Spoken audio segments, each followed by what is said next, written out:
Semuanya, selamat siang Pak Fahmi.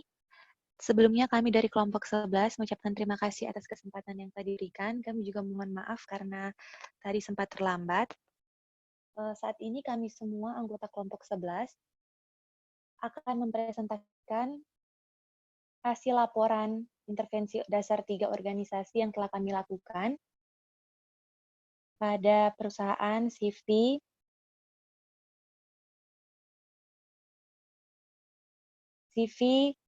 Sri Aryotia atau CVSAT. Sebelumnya, ada salah satu anggota kelompok kami yang berhalangan hadir, yaitu Venesia Regina Dama, karena kebetulan presentasi kita bertabrakan dengan jadwal pertemuan mata kuliah lain. Baik, langsung saja kita akan mulai untuk bagian yang pertama. Bagian A untuk identitas organisasi atau perusahaannya akan dijelaskan oleh Mbak Vio. Silakan Mbak Vio.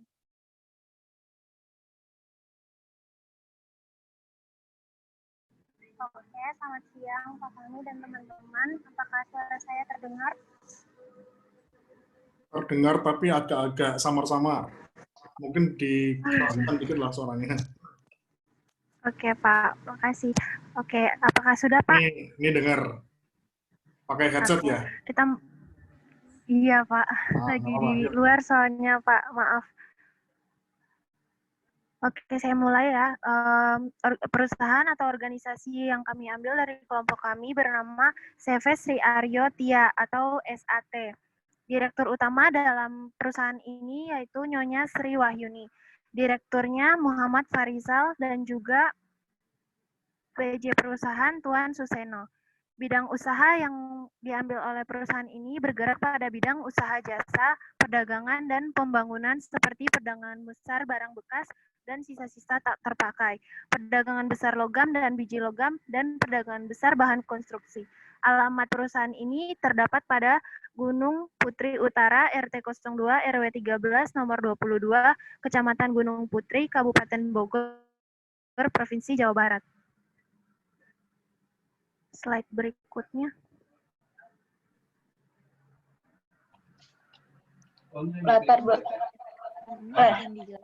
Latar belakang didirikannya CVSAT ini, CVSAT atau Sri Aryotia adalah sebuah perusahaan yang bergerak pada bidang usaha jasa, perdagangan, dan pembangunan, seperti perdagangan besar barang bekas dan sisa-sisa tak terpakai, perdagangan besar logam dan biji logam, dan perdagangan bahan konstruksi.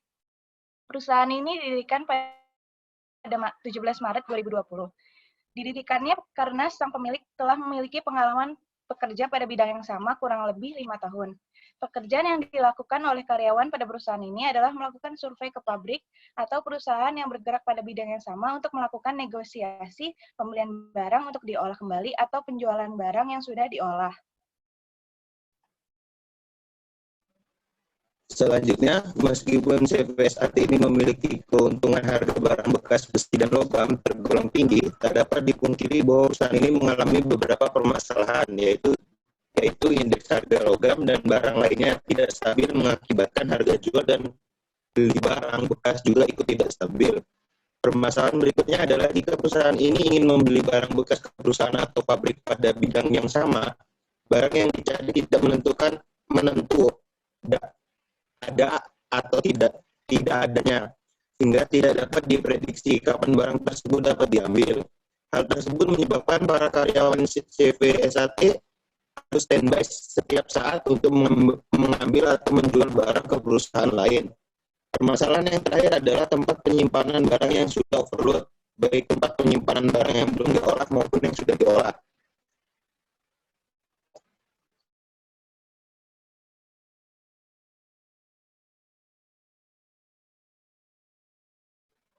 Visi dari perusahaan CVSAT ini visinya adalah menjadikan perusahaan yang dapat menguntungkan bagi penjual dan pembeli serta menciptakan lapangan pekerjaan untuk masyarakat di sekitar Gunung Putri. Misinya memberikan pelayanan terbaik bagi klien dan partner bisnis, meningkatkan daya saing perusahaan dengan memberikan kebutuhan para klien, menjalani kerjasama yang solid dengan partner bisnis. Selanjutnya untuk diagnosis masalah. Jadi berdasarkan hasil wawancara dan observasi yang telah kami lakukan kepada pemilik dan karyawan CV saat ini, dapat kami simpulkan bahwa permasalahan utama yang terjadi dalam perusahaan ini adalah yang pertama, perusahaan ini mengalami kesulitan dalam mengelola distribusi barang yang akan masuk dan keluar. Hal ini diakibatkan karena indeks harga jual beli logam yang tidak stabil dan perusahaan yang tidak dapat menemukan strategi yang tepat dalam menangani masalah ini. Nah, berdasarkan hasil diagnosis itu, kami menemukan bahwa terdapat 2 faktor yang mempengaruhi timbulnya masalah pada perusahaan ini. Faktor internal. Faktor internal ini, maksud saya faktor eksternal. Faktor internal, ya maaf Pak. Faktor internal yang terjadi pada perusahaan ini karena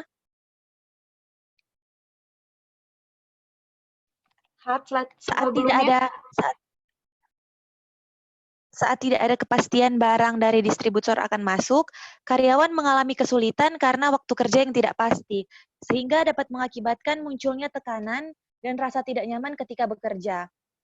Hal ini juga mempengaruhi produktivitas kerja karyawan yang menurun hingga akhirnya dapat merugikan perusahaan.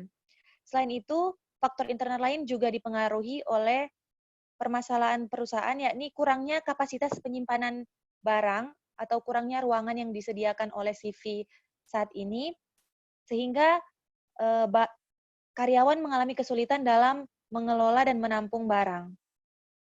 Selanjutnya akan dijelaskan oleh Mas Aryo untuk faktor eksternalnya. Faktor eksternalnya itu internal. Selanjutnya slide itu dong, tolong. Next. Nah, oke.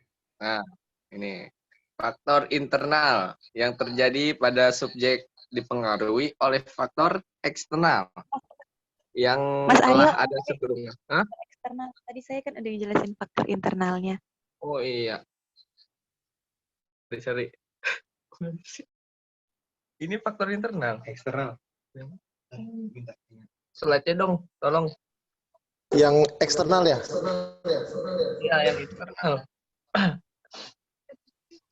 Iya, dia internal kan. Nah, ini dia faktor eksternal ya. Yang ditemukan adalah dalam perusahaan ini adalah mengalami kesulitan untuk memastikan kapan barang dari pemasok dapat didistribusikan. Ya, itu. Ini, nah. Terus next.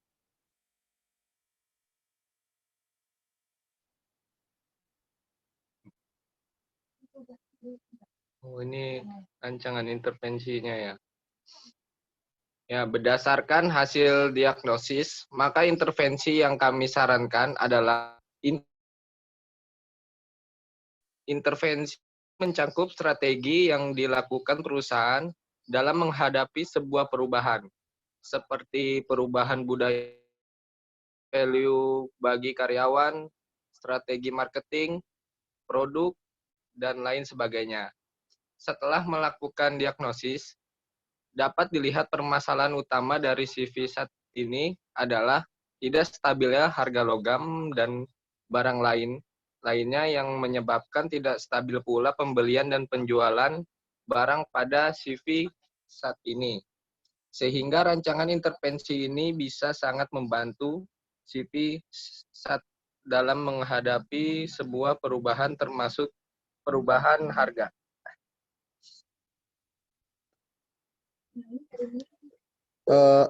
Lanjut, rancangan intervensi yang kedua adalah intervensi human process, di mana intervensi ini fokus untuk meningkatkan efektivitas hubungan antara manusia, seperti pelatihan team building, pembinaan kerjasama, manajemen konflik, dan sebagainya. Apalagi masalah yang dihadapi CV SAT ini tidak hanya tentang indeks harga yang tidak stabil, namun juga tidak menentu waktu atau tidak fleksibel saat pengambilan dan penjualan barang. Sehingga para pekerja itu harus selalu standby di tempatnya. Dengan adanya hal tersebut, sangat memungkinkan para pekerja itu merasa tertekan dan mengalami stres.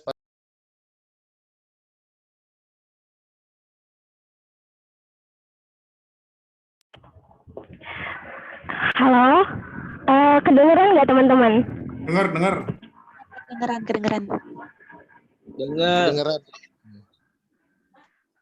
Oke, jadi berdasarkan diagnosis yang kelompok kami sudah analisis, ada 2 saran dari kelompok kami untuk CV saat ini. Yang pertama itu adalah adanya quality control untuk mengoptimalkan kualitas barang yang ditawarkan. Jadi CV SAT ini sebelum membeli atau menjual barang itu bisa melakukan quality control. Yang kedua adalah melakukan evaluasi rutin setiap minggu atau setiap bulan kepada para pekerjanya untuk melihat perkembangan dari CV SAT itu sendiri. Baik, sebelum saya tutup presentasinya, saya mau sedikit menambahkan ya Pak untuk faktor eksternal tadi. Siap. Jadi untuk faktor eksternal tadi itu sebenarnya selain kita mengalami kesulitan untuk memastikan kapan barang dari pemasok dapat didistribusikan, hal ini juga nantinya akan mengakibatkan karyawan sulit menentukan waktu yang tepat untuk bekerja. Jadi karena adanya faktor eksternal tadi, karyawan tidak bisa menentukan waktu bekerja secara tepat gitu loh Pak, nggak ada waktu yang yang rutin. Jadi waktu pekerjaan karyawan di CV saat ini Nggak ada waktu yang tetap ya. tidak ada waktu yang tetap, benar. Dan selanjutnya ini ada dokumentasi dari CV saat kami minta. Dan Ya. dengan demikian berakhirlah presentasi kami. Mohon maaf Pak karena tadi ada beberapa hal yang terlewat. Nggak apa-apa, Gaby. Oke, sambil kita bahas ya, teman-teman ya. Ini punyanya keluarganya Mas Aryo ya? Iya, benar, Pak. Oh, iya. Halo, Mas Aryo. Halo, Pak. Gimana, sehat? Alhamdulillah, Pak, sehat. Mas, ini punya ayah ya? Iya, Pak. Berarti ayahnya Mas Aryo sebagai pemilik usahanya, pemilik CV-nya? Kalau di struktural, perusahaan? Cuma jadi penasehat aja, Pak. Oh, jadi penasehat. Berarti lebih kalau di struktural resminya. Jadi kakak ipar saya yang jadi kakak saya yang jadi direktur utamanya. Berarti semacam ya, Mas, semacam komisaris ya? Ya. Semacam pembina, ya, penasehat sih. Beberapa istilahnya mungkin beda. Oke, ini kita perlu tahu dulu ya, yang jadi output-nya nih apa dulu nih. Mas Aryo, ini apa ya istilahnya produk atau mungkin layanan dari PT atau mungkin CV ini apa aja sih, Mas? Yang ditawarkan mereka? Yang ditawarkan itu ya kayak tembaga gitu, Pak. Terus sama kayak gentong air yang besar-besar itu apa ya namanya? Ya, yang buat itu kan, yang buat pump gitu kan? Iya, itu. Apa lagi, Mas? Sama kayak kaleng-kaleng bekas cat, kayak gitu, Pak. Banyak ya kalau di rumah. Berarti dia semacam barkas gitu ya, Mas? Ya, barkas. Tapi barkas untuk apa? Untuk kebutuhan kayak gini ya berarti ya? Oke, Mas, konsumennya biasanya perorangan atau perusahaan, Mas? Mitranya. Apa? Konsumennya itu biasanya perorangan atau mitra perusahaan biasanya? Dua-duanya sih, Pak. Dua-duanya. Ya. Oke. Jadi kalau misalnya ada dari perusahaan itu biasanya buat besi aja sih Pak, kayak misalnya bekas mesin perusahaan yang udah nggak kepake gitu, dijual ke perusahaan untuk dilebur kembali biasanya. Oh, modelnya gitu. Ya.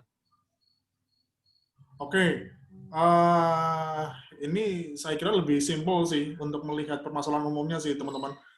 Pertama mungkin teman-teman, ini karena langsung ada perwakilan perusahaannya ya, ada Mas Aryo. Ini paling gampang, paling apa ya, paling mudah untuk dijadikan pedoman biasanya pemasukan ya Mas, omset. Ya. Karena memang ini adalah usaha yang ya tidak bisa kita pungkiri arahnya tetap ke omset sih, tetap ke pemasukan. Nah, ini kalau misalnya diperbolehkan sama keluarganya Mas Aryo, mungkin teman-teman perlu mencantumkan soal omset 2-3 bulan terakhir. Karena kalau misalnya kita mau melihat suatu permasalahan di perusahaan, kita perlu tahu dulu sasaran atau mungkin target yang dicapai oleh perusahaan. Apakah selama ini atau akhir-akhir ini, apakah ada target yang belum tercapai atau mengalami penurunan. Jadi, tadi saya lihat teman-teman masih kemana-mana untuk penyebabnya, untuk mengungkap penyebab masalahnya. Ada yang mungkin masalah supplier yang datangnya bisa kapan waktu, terus mungkin apa terkait dengan jam kerja yang masih belum jelas. Nah, ini saya kira teman-teman difokuskan aja terkait dengan apa yang menjadi penyebab mengapa kok omset itu bisa bermasalah atau mungkin menurun di akhir-akhir ini. Tadi yang megang PPT siapa ya? Gaby bukan ya? Atau Miftia ya? Saya bisa minta tolong diataskan lagi, Mif? Atau Gaby? Ahad, Pak. Ahad minta tolong Mas Oh, Ahad Ahad. di itu.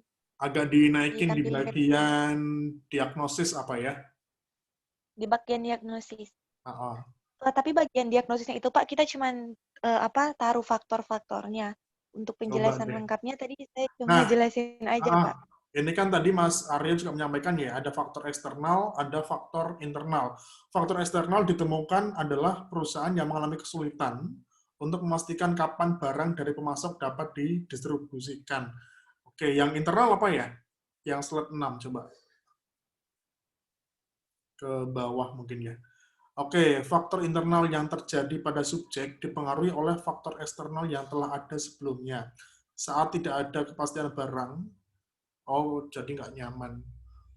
Oke, ini coba teman-teman, coba dipastikan lagi, karena kalau kita mau mengangkat suatu permasalahan di ruang lingkup organisasi atau perusahaan, itu permasalahan yang memang paling berdampak ya pada output perusahaan. Jadi pedomannya itu tujuan atau output perusahaan. Baru kemudian dilakukan assessment sehingga muncul diagnosis. Jadi misalnya gini sih, gampangnya sih. Kayak misalnya kita ke warung Indomie misalnya. Ke mana deh? Ke warung Indo Burjo Andeska misalnya. Nongkrong kita makan di situ. Terus ternyata pelayanannya agak lama nih. Mau pesen Indomie telur misalnya, bisa makan waktu mungkin hampir setengah jam misalnya. Nah, ini adalah contoh yang mungkin standar pelayanannya tidak berjalan dengan baik. Nah, dari situ bisa kita lihat, ini apa sih yang bikin lama? Pertama, bisa jadi karena penuh, terus mungkin karyawannya kurang. Atau si karyawannya kurang memiliki kemampuan untuk membuat Indomie dengan cepat misalnya. Sehingga kita agak lama nih nerima Indominya nih, dan bisa jadi juga mempengaruhi omset. Nah, ini kembali lagi ke perusahaan ini lagi. Kalau memang yang jadi permasalahan adalah ini perlu dicek lagi. Apakah ini yang memang paling mempengaruhi omset ya sebuah perusahaan. Jadi simpel aja sih, ketika sebuah perusahaan ada masalah di soal omset, itu kan penyebabnya kan bisa macam-macam. Ada penyebab A, B, C, D, E, dan sebagainya.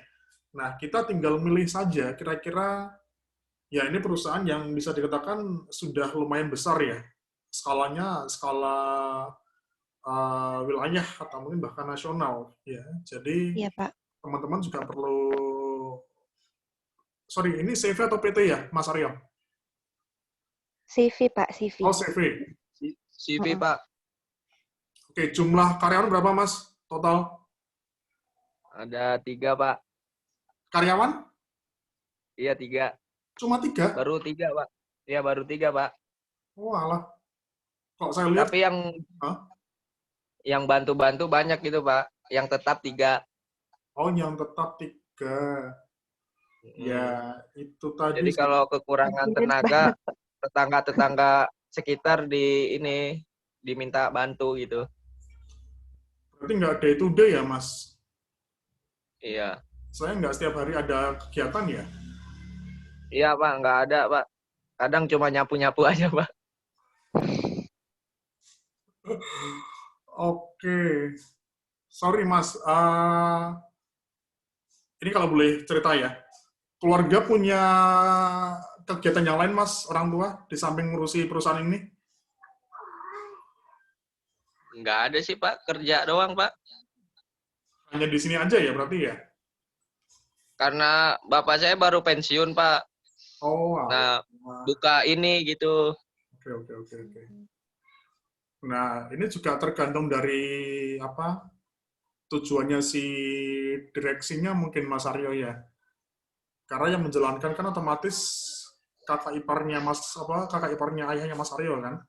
Itu yang menjadi orang yang ya harus tahu ini mau dibawa kemana perusahaannya, mau direncanakan seperti apa kan.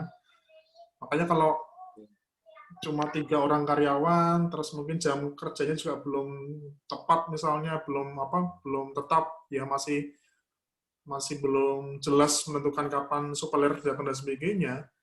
Terus saya juga nggak tahu ini apakah memang hanya menjadi sambilan saja atau dia punya usaha yang lain, Mas.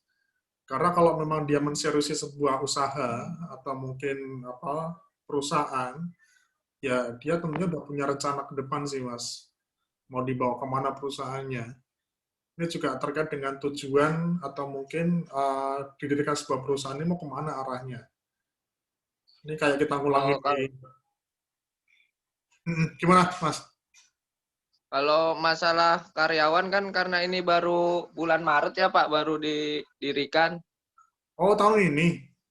Iya, baru tahun ini aja, Pak. Oh, alah. Iya, baru. Cuma kalau kakak ipar saya emang punya CV juga, Pak. Oh, berarti nggak cuma Jadi, satu aja kan, Mas? iya, kalau kakak ipar saya. Jadi, istilahnya mah bapak saya belajar dulu gitu, Pak. Oh, ya. Ya, ini terkait dengan juga sih. Terkait dengan tujuan orang membuka usaha juga sih, Mas. Kalau misalnya dia memang punya usaha yang lain, kemungkinan dia tidak terlalu menseriusi yang ini. Kemungkinan loh. Dia lebih menseriusi usaha yang lainnya.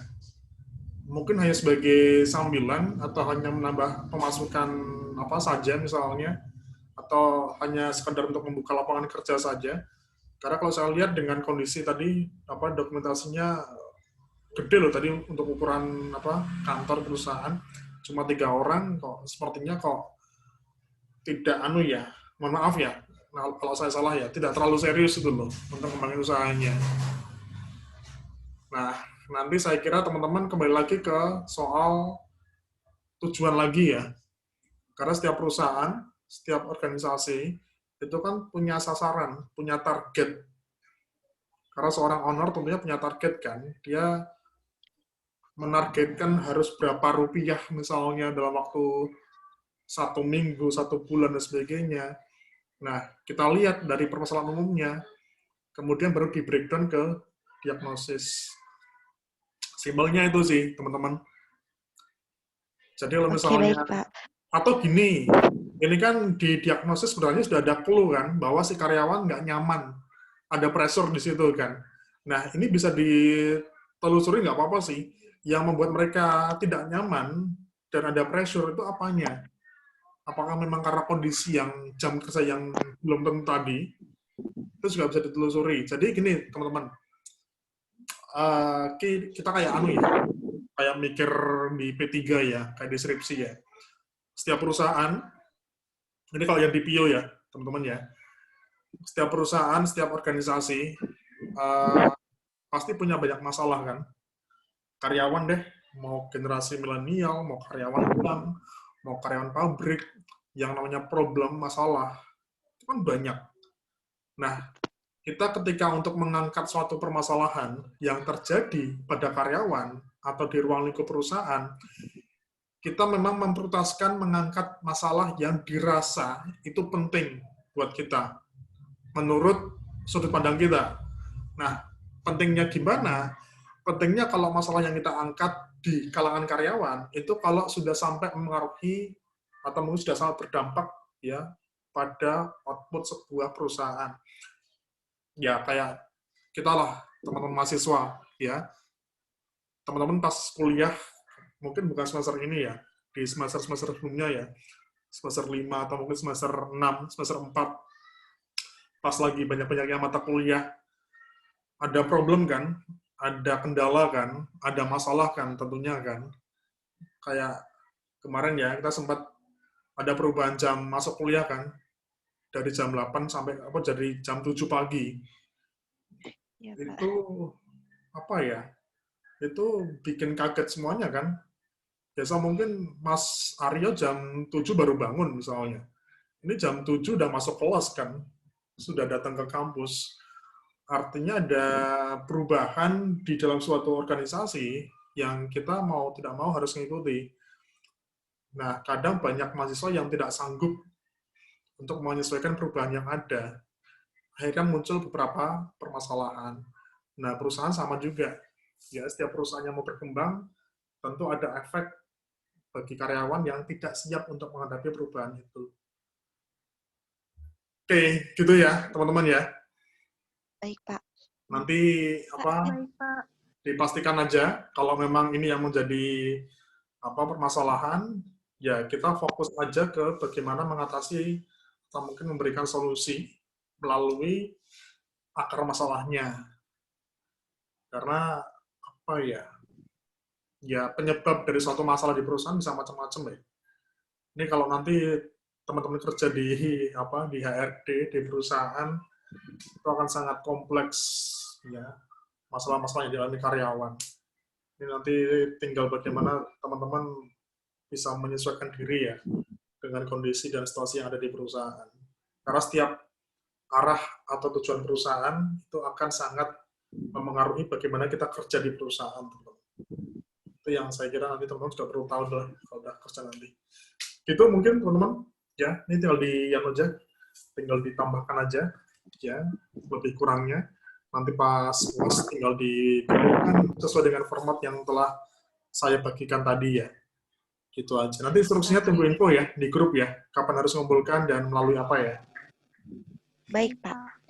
Gitu aja saya kira teman-teman. Gimana? Saya mau bertanya, tadi kan Bapak sempat singgung masalah omset, Pak. Kalau misalnya kita tidak menemukan masalah terkait omsetnya, karena kita juga udah sempat tanyakan masalah apakah selama COVID ini ada penurunan omset atau gimana. Katanya nggak ada sih Pak, sejauh ini masih stabil seperti yang di awal-awal gitu. Itu berarti kan nanti kalau nggak ada kaitannya sama omset, kita nggak perlu juga kan Pak masukin. Oke. Output ataupun tujuan perusahaan memang sekali lagi tidak hanya bicara soal omset, tapi juga standar yang lain. Jadi memang kalau sebuah perusahaan yang skalanya menengah ke besar, selain memikirkan soal pemasukan dan omset, dia juga punya visi toh. Dia juga punya target yang lain. Nah, bisa kita lihat sejauh ini seperti apa target yang telah dicanangkan ataupun visi yang telah dicanangkan. Atau kalau misalnya teman-teman agak kesulitan melihat permasalahan umumnya, kita bisa melihat dulu di diagnosisnya, di faktor internalnya. Misalnya katakanlah kita muncul ada temuan bahwa karyawan nggak nyaman nih dalam kerja. Nah, ini bisa ditelusuri. Apakah memang kondisi karyawan yang tidak nyaman ini sampai berdampak ke masalah produktivitas, ya, sehingga juga berefek ke tujuannya perusahaan. Nah, itu juga bisa dari situ. Jadi bisa dijelaskan atau mungkin bisa diruntut dari atas ke bawah atau dari bawah ke atas. Oke, baik Pak. Terima kasih itu ya Pak. Teman-teman. Ini saya rekam ya. Nanti bisa dilihat lagi diskusi kita ya. Nanti sebagai bahan tidak hanya untuk besok pas ujian di teorinya, tapi insya Allah juga nanti kalau misalkan teman kerja ataupun nanti yang ngambil P3, skripsi, ini paling tidak menjadi tambahan referensi ya. Saya kira itu aja, teman-teman. Terima kasih ya. Sukses terus, jaga kesehatan. Besok kalau ada rezeki, ada waktu, kita bisa ketemu lagi ya di kampus. Insya Allah. Terima kasih semuanya. Salam buat keluarga ya. Terima kasih banyak, Sukses Pak. selalu ya. Matur nuwun. Iya, Pak. Terima kasih Pak, selamat tahun baru Pak. Selamat tahun Selamat baru ya, tahun Mas baru, Zafi ya. Pak. Pak, boleh nanya nggak Pak?